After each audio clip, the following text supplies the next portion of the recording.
అందరికీ నమస్కారం. ఈరోజు వీడియోలో మోహిని ఏకాదశి అంటే ఏమిటి, దాని విశిష్టత అయితే తెలుసుకుందాం. ఒక్కరోజు ఉపవాసం ఉన్నంత మాత్రాన పాపాలు పోతాయా? కానీ ఈ మోహిని ఏకాదశికి మాత్రం ఎందుకు అంత విశిష్టత ఉందో తెలుసా?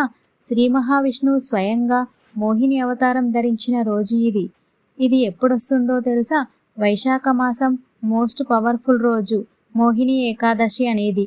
ఈ ఏడాది ఇది మే 8న వస్తుంది. మే 7 ఉదయం 10 గంటల 19 నిమిషాలకి తిథి మొదలై మే 8 మధ్యాహ్నం 12 గంటల 29 నిమిషాల వరకు ఉంటుంది. ఉదయకాలం తిథి ఉండడంతో ఉపవాసం మే 8న చేయడం చాలా వరకు మంచిదని పండితులైతే చెప్తున్నారు. అలాగే ఈ మోహిని ఏకాదశి అంటే ఏంటో చూసేద్దామా? ఈరోజు విష్ణు భగవానుడు మోహిని రూపంలో రాక్షసులకు మాయ చేసి అమృతాన్ని దేవతలకు ఇచ్చిన రోజు. అందుకే దీన్ని మాయను గెలిచిన ఏకాదశిగా మోహిని ఏకాదశి అని అంటారు. ఈరోజు ఎందుకు ఉపవాసం ఉండాలి అంటే, ఉపవాసం వల్ల శరీర శుద్ధి, మనసు ప్రశాంతతగా ఉంటాయి.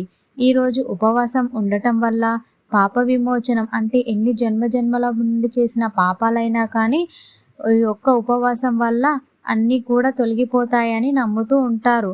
అలాగే భగవంతుణ్ణి రోజంతా స్మరించుకుంటా ఉండాలి. అయితే ఈరోజు ఏం చేయాలో చూసేద్దాం. ఉదయం స్నానం తర్వాత విష్ణుదేవునికి పూజ చేయాలి. అలాగే తులసీ దళంతో అలంకరించి శ్రీ మహావిష్ణువు 12 నామాలతో ఆరాధించాలి. అలాగే శ్రీ విష్ణు సహస్రనామం కూడా చదవాలి. ఉపవాసం ఉండాలి లేదనుకునేవారు ఒక సాత్విక ఆహారం తీసుకొని దేవుణ్ణి స్మరించుకుంటూ అయితే ఉండాలి.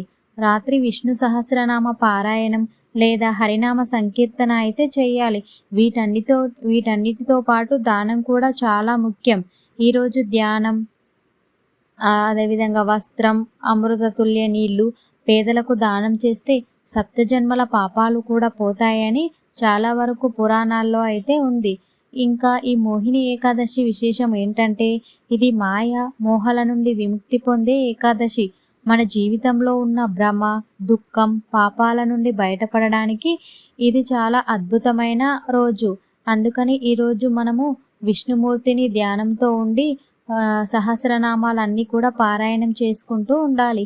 ఇలాంటి మరెన్నో విషయాల కోసం మా ఛానల్ని తప్పకుండా సబ్స్క్రైబ్ చేసుకోండి. Thank you for watching.